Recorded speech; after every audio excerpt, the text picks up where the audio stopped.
News first channel ವೀಕ್ಷಕರಿಗೆ ಭವಿಷ್ಯ ಈ ದಿನ ಕಾರ್ಯಕ್ರಮಕ್ಕೆ ಸ್ವಾಗತ. ಮೊದಲು ಮೇಷರಾಶಿ.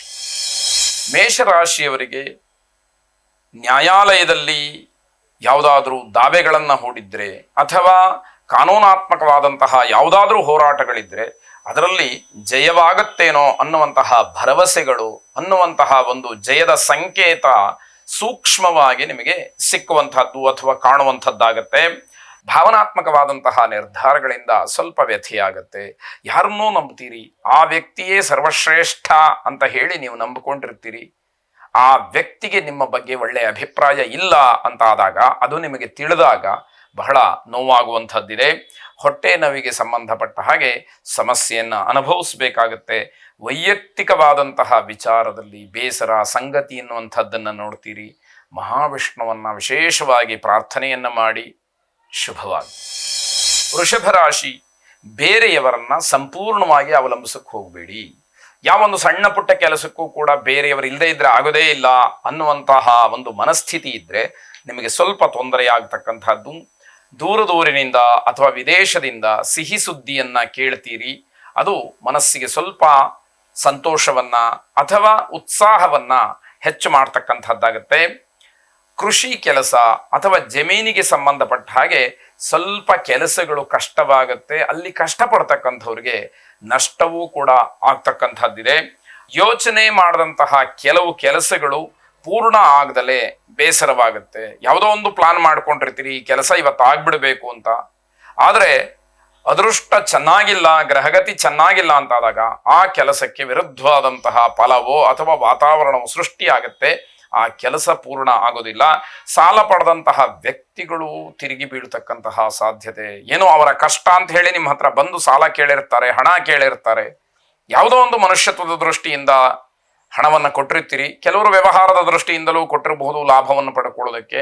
ಆದರೆ ಗ್ರಹಗತಿ ಚೆನ್ನಾಗಿಲ್ಲದೆ ಇದ್ದಾಗ ನಿಮ್ಮ ಹಣವನ್ನು ನೀವು ಕೇಳಕ್ಕೆ ಹೋದಾಗ ಅವರು ತಿರುಗಿ ಬೀಳ್ತಕ್ಕಂಥದ್ದು ಅಥವಾ ನಿಮ್ಮನ್ನೇ ದಾಖಲೆಗಳನ್ನು ಕೇಳ್ತಕ್ಕಂಥದ್ದು ಇತ್ಯಾದಿಗಳೆಲ್ಲ ಆಗಬಹುದು ಅಂತ ಅರ್ಥ.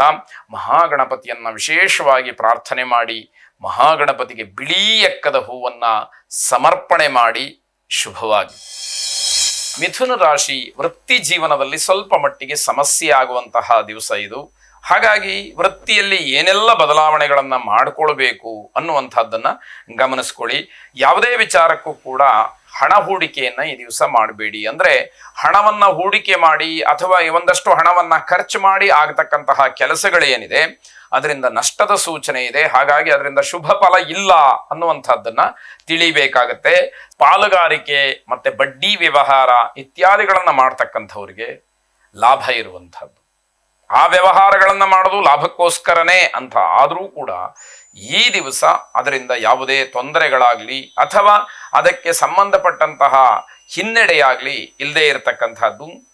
ಆಸೆ, ತೃಪ್ತಿ, ಸಮಾಧಾನ ಇವೆಲ್ಲ ವಿರುದ್ಧವಾದಂತಹ ಫಲವನ್ನು ಕೊಡುತ್ತೆ. ಅಂದರೆ ಎಲ್ಲಿ ಯಾವುದೋ ಒಂದು ಆಸೆಯನ್ನು ಇಟ್ಟುಕೊಂಡು ಕೆಲಸವನ್ನು ಮಾಡ್ತಿರೋ ಅಲ್ಲಿ ನಿರಾಸೆಯಾಗತ್ತೆ. ಯಾವ ಕೆಲಸದಿಂದ ತೃಪ್ತಿ ಸಿಕ್ಕಬೇಕೋ ಅದರಿಂದ ಪರಿಪೂರ್ಣವಾದಂತಹ ತೃಪ್ತಿ ಸಿಗದೇ ಇರತಕ್ಕಂಥದ್ದು. ಅಥವಾ ಯಾರ ಜೊತೆಯಲ್ಲಿ ಒಡನಾಟವನ್ನು ಇಟ್ಟುಕೊಂಡಾಗ ಸಮಾಧಾನ ಆಗಬೇಕೋ ಅಲ್ಲಿ ಆ ಸಮಾಧಾನಕ್ಕೆ ಏನೋ ಭಂಗ ಬರುವಂಥದ್ದು. ಹೀಗೆಲ್ಲ ವಿರುದ್ಧವಾದಂತಹ ಫಲವನ್ನು ನೋಡಬೇಕಾಗತ್ತೆ. ಶ್ರೀರಾಮನನ್ನು ವಿಶೇಷವಾಗಿ ಪ್ರಾರ್ಥನೆ ಮಾಡಿ ಶುಭವಾಗಿ. ಕರ್ಕಾಟಕ ರಾಶಿ. ನಂಬಿದವರಿಂದ ವಂಚನೆಯಾಗ್ತಕ್ಕಂಥದ್ದು. ಯಾವ ವ್ಯಕ್ತಿಯನ್ನ ನಂಬಿ ವ್ಯವಹರಿಸ್ತಾ ಇರ್ತೀರೋ ಆ ವ್ಯಕ್ತಿಯನ್ನ ಬಿಟ್ಟರೆ ಬೇರೆಯವರು ಇಲ್ಲ, ಅವನಿಂದ ಯಾವ ಕೆಡಕೂ ಇಲ್ಲ ಅಂತ ಹೇಳಿ ನೀವೇ ತೀರ್ಮಾನವನ್ನು ಮಾಡಿರ್ತೀರೋ ಅಂತಹ ವ್ಯಕ್ತಿಗಳಿಂದಲೇ ಸಮಸ್ಯೆಗಳು ಆಗುವಂಥದ್ದಿದೆ.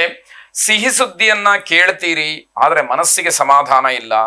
ಯಾವುದೋ ಒಂದು ಸಣ್ಣ ವಿಷಯ ಖುಷಿ ಕೊಡುವಂಥದ್ದಿದ್ರೂ ಕೂಡ ಅದಕ್ಕಿಂತ ಮಿಗಿಲಾಗಿ ದುಃಖ ಅನುಭವಿಸ್ತಕ್ಕಂತಹ ಪರಿಸ್ಥಿತಿ ಇದ್ದಾಗ ಅದು ಲೆಕ್ಕಕ್ಕೆ ಬರುವುದಿಲ್ಲ ಅನ್ನುವ ರೀತಿಯಲ್ಲಿ ಆಗುತ್ತೆ. ಪ್ರಾಮಾಣಿಕವಾದಂತಹ ಪ್ರಯತ್ನಕ್ಕೆ ಮಾತ್ರ ಗೌರವ ಸಿಕ್ಕತ್ತೆ. ಅದು ದುಃಖ ಇರಲಿ ಸುಖ ಇರಲಿ, ನೀವು ಪ್ರಾಮಾಣಿಕವಾಗಿ ನಡ್ಕೊಂಡ್ರೆ ಖಂಡಿತವಾಗಿ ನಿಮಗೆ ಅದರ ಗೌರವ ಸಿಕ್ಕೇ ಸಿಕ್ಕತ್ತೆ ಎನ್ನುವಂಥದ್ದು. ಮನಸ್ಥಿತಿಯನ್ನು ಸ್ವಲ್ಪ ಬದಲಾವಣೆ ಮಾಡಿಕೊಳ್ಳಿ. ಯೋಚನೆ ಮಾಡೋದ್ರಿಂದ ಯಾವ ಪ್ರಯೋಜನವೂ ಇಲ್ಲ. ಯೋಜನೆಗಳನ್ನು ಮಾಡಬೇಕು, ಅದನ್ನು ಕಾರ್ಯರೂಪಕ್ಕೆ ತರಬೇಕು. ಆಗ ಮಾತ್ರ ನಮ್ಮ ಸಮಸ್ಯೆಗಳಿಗೆ ಪರಿಹಾರ ಅನ್ನುವಂಥದ್ದು. ತಲೆ ಮೇಲೆ ಕೈ ಹೊತ್ಕೊಂಡು ಕೂತ್ಕೊಂಡು ಯೋಚನೆ ಮಾಡಿದರೆ ಯಾರದನ್ನು ಬಗೆಹರಿಸುವಂಥವ್ರು? ನಾವೇ ಮುಂದಾಗಿ ಅದಕ್ಕೆ ಪರಿಹಾರವನ್ನು ಕಂಡುಕೊಳ್ಬೇಕಾದಂಥದ್ದು. ಧ್ಯಾನಕ್ಕೆ ಶರಣ ಹೋಗಿ ಒಂದು 10 ನಿಮಿಷಗಳ ಕಾಲ ಎಲ್ಲ ಈ ವ್ಯಾವಹಾರಿಕವಾದಂತಹ ಜಂಜಾಟವನ್ನು ಮರೆತು ತದೇಕ ಚಿತ್ತರಾಗಿ ಮನಸ್ಸಿನಲ್ಲಿ ಧ್ಯಾನವನ್ನು ಮಾಡಿ ಸರಿ ತಪ್ಪುಗಳ ವಿವೇಚನೆ ಅಲ್ಲಿ ಜಾಗೃತವಾಗುತ್ತೆ. ಶುಭವಾಗಿ.